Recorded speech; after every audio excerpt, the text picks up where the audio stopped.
Andy, como bien mencionabas, no solamente en República Dominicana, sino en el resto del mundo, y por diseño, obviamente, la banca es un espejo de la economía, ¿verdad? La banca que es un sistema circulatorio de todas las economías que habilita la banca y los mercados financieros en general. Aquí quizá el mercado de valores está un poquito menos desarrollado, en otros países es crucial y fundamental, pero la banca es un ente eh, estratégico en términos de los flujos de capitales y los flujos de dinero dentro de la economía para habilitar el surgimiento de proyectos y el crecimiento de la economía, capitalizando en el presente flujos futuros que vienen en el presente y obviamente pues con esto un buen funcionamiento de la banca significa un excelente funcionamiento económico. No olvidemos o del sistema financiero la gran crisis que tuvimos en el año 2007-2008 a nivel internacional, que duramos 10 años para recuperarnos, donde tuvimos uno de los quiebres más brutales que había vivido las economías del mundo, cuando pues por temas obviamente de under-regulation, de baja regulación, de no buenos comportamientos, pues se generaron pues carteras, que eran carteras prácticamente dañadas, carteras sin fundamento. Estas carteras crecieron y los que apostaron a esa cartera se vieron de repente donde habían fondos de pensiones, se vieron de repente, pues Andy, realmente sin el capital con el que contaban, y eso claramente pues se vio en todo el sistema, mejoraron los términos regulatorios, etc. La República Dominicana vivió una crisis bancaria, recordemos, a inicio de los años 2000, 2003, 2004, donde el banco más grande de aquel momento, sin lugar a dudas, la crisis sacó a relucir el tamaño de la banca. Pues sufrió una quiebra sin precedentes y eso arrastró a otras instituciones y con ello obviamente una crisis importante dentro del país. Tras eso la República Dominicana implementó mejoras significativas a todos sus sistemas regulatorios en el año 2003, creo que 2002, creo que no, 2003 fue la nueva ley monetaria de la República Dominicana y mejoras significativas en los procesos de supervisión, que eso es fundamental cuando nosotros hablamos de salud del sistema financiero. No es solamente una buena regulación, sino una buena aplicación de la regulación. Y esto nos llevó, Andy, a que cuando viene la crisis del año 2007, a diferencia de otros países de Latinoamérica, nuestro mercado financiero estaba más preparado, estaba más fuerte. Y eso ha sido así, es una realidad. Cuando tú comparas el mercado financiero de la República Dominicana con el resto de la región, pues tenemos índices de rentabilidad, de solvencia, de calidad de cartera, que son muy superiores a la mayor parte de los países de la región. Claramente, como bien mencionabas, esta situación que ha drenado los ingresos y la capacidad de pago de hogares, del sector económico, de grande, mediana, pequeña empresa, esto se ha llevado a todo el mundo, va a tener un reflejo dentro de lo que es la salud del sistema financiero. Y está pasando en todos los países. Como bien decía, regularmente la cuerda se rompe por el lado más débil, que obviamente son los menos organizados, los de menor acceso, que ha sido un crecimiento increíble el que ha tenido el sector de micro y pequeña empresa por el surgimiento de una banca muy especializada con ayuda, cooperación internacional, organismos internacionales, que tiene 20 años apostándole a este sector, generando estrategias para este sector, etcétera, pero obviamente que sigue con las debilidades fundamentales de una empresa pequeña, y son los términos de organización, apalancamiento, endeudamiento, y esto obviamente ha quebrantado más a estas empresas que otras que tienen patrimonios para poder responder. Esto claramente tiene su reflejo en la banca y aquellas carteras que tienen una mayor concentración de este tipo de préstamos, pues van a sufrir un poquito más. Y esto, ¿cómo lo vemos, Andy, en la práctica, verdad? O sea, tú tienes una institución financiera que recauda dinero o pone dinero propio claramente de su patrimonio para canalizar esos recursos. Esos recursos, a medida que se van repagando, se utilizan para ¿qué? para seguir generando carteras, otras carteras. El primer impacto siempre va a ser una reducción del crecimiento de los préstamos, porque entonces tú te cubres y eres un poquito más fuerte, y como no se te devuelve la cartera, pues el capital disponible que tú tienes para prestar pues tiende a reducir. Otra cosa, y muy bien implementado en nuestra regulación, es todo el sistema de evaluación de riesgo y capital, ¿verdad? Y lo que se llama la gestión de riesgo y la gestión de calidad del capital y de las necesidades de capital. Cuando obviamente las carteras comienzan a dejar de pagar, la regulación lo que manda es el mensaje, lo que tiene es que los dueños de las instituciones tienen que comenzar a buscar plata de lo de ellos para poder soportar este tipo de cosas, y eso es lo que se llaman, por un lado están los niveles de provisión y por otro lado están los niveles de capital. Y nosotros históricamente hemos sido muy buenos, muchos bancos inclusive han estado sobrecapitalizados cuando tú revisas su nivel de capital vis a vis, Andy, con el nivel de riesgo o calidad de su cartera. Entonces, esos bancos que han estado sobrecapitalizados han sido o van a ser más capaces de sobrellevar este sistema, pero muchos obviamente simplemente tienen el capital adecuado a un nivel de sobrecapitalización. Cuando estas carteras comienzan a desmejorar, pues claramente lo que sucede es que los dueños del capital, los dueños de las instituciones tienen que comenzar a buscar. Y si no tienen esa liquidez, entonces tienen que comenzar a buscar dinero en otro lado, a bajar sus niveles de crecimiento de la institución, etcétera, y se pone en una situación débil financieramente. Al inicio de la pandemia, el Banco Central, consciente, porque esto es algo muy conocido, consciente y con los escenarios en las manos, lo primero que hizo fue salvaguardar la salud y dijo, mira lo que vamos a hacer, yo voy a agarrar dinero y te lo voy a poner disponible para no solamente para que puedas mantener un buen crecimiento de la cartera, sino para que tenga liquidez. Porque, ¿qué es lo que pasa con estos quiebres? Que tú como institución financiera tienes que responder al pago de intereses, a todo, pero el repago de la cartera es lo que te da liquidez. Cuando ese repago no llega, bajan fuertemente los niveles de liquidez y obviamente la banca, al igual que cualquier empresa, presenta temas de liquidez. El Banco Central lo que hizo fue entonces darle liquidez a la banca, inyectarle. Además, también flexibilizó algunas normas prudenciales, estas normas que exigen que hayan ciertos niveles de capital, que los niveles de provisión, que es la plata, digamos, que pone el mismo accionista, suban. El Banco Central lo que hizo fue flexibilizar un poco estas medidas. En adición, Andy, hay organismos internacionales que han estado con propuestas sobre la mesa para apoyar también al sistema financiero, creando mecanismos bajo los cuales se comparte el riesgo con estos mismos instituciones financieras, le da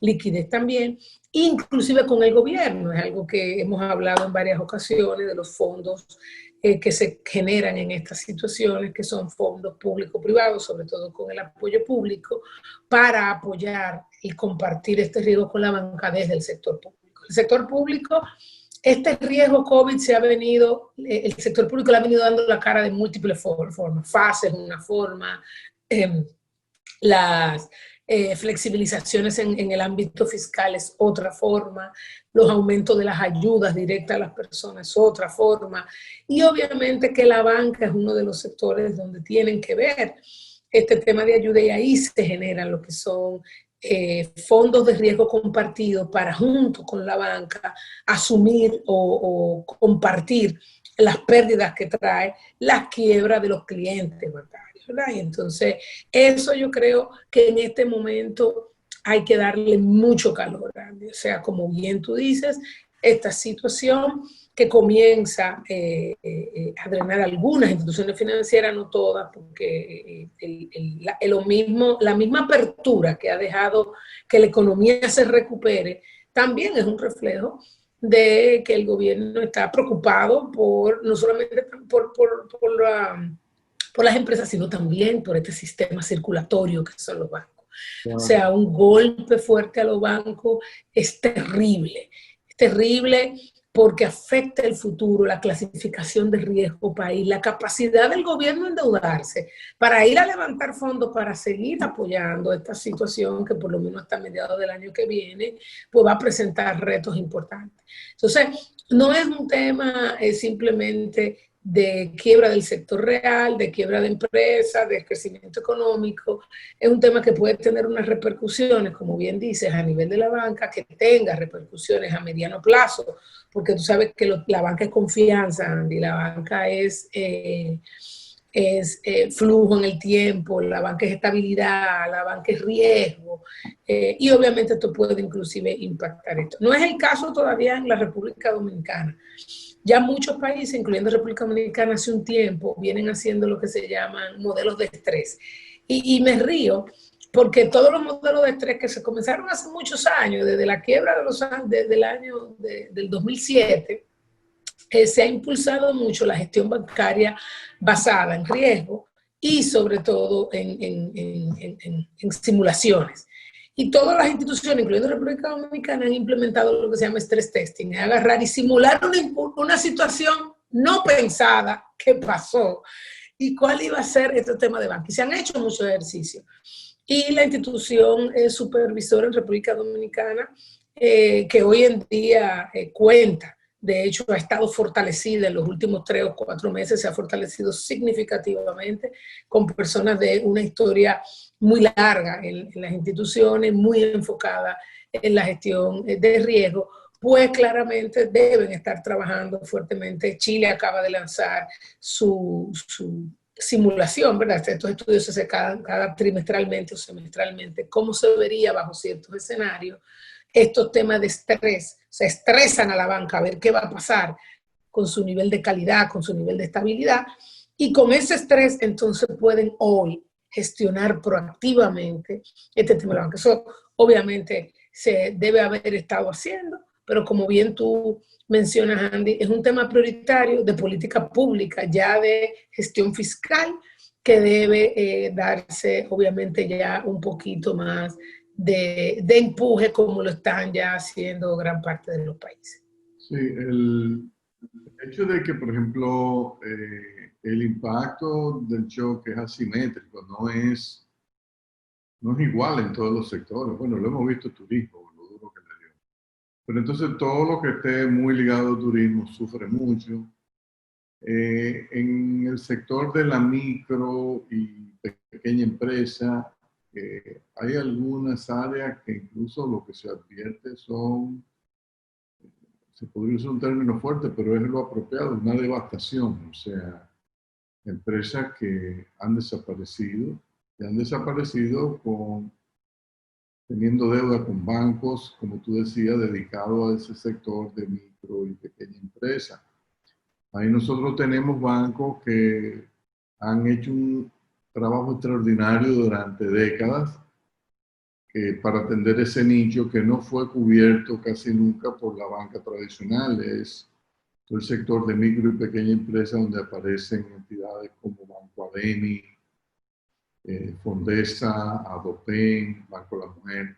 O sea, cuando uno observa el trabajo maravilloso que estas instituciones han hecho para promover la inclusión financiera de segmentos que en el pasado estuvieron atrapados en las redes de la usura y de los prestamistas, uno tiene que reconocer que aquí hay un activo para la nación que es deber de todos preservar.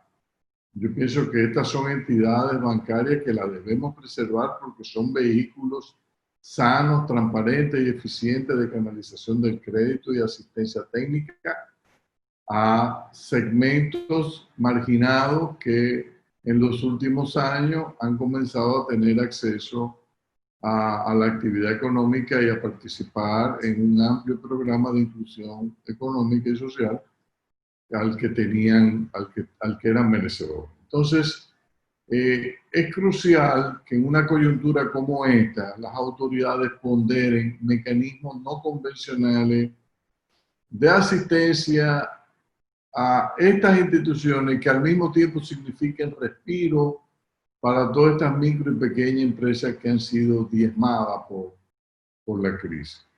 Estas entidades, entendemos nosotros, deben tener amplios poderes y el Banco Central delegar y la superintendencia poderes en ellos, delegar poderes en ellos para que ellos reestructuren, salvo su mejor criterio y su mejor experiencia, que ellos tengan libertad total de cómo desean reestructurarle los financiamientos a estos sectores que hoy día no pueden pagar ni capital ni interés.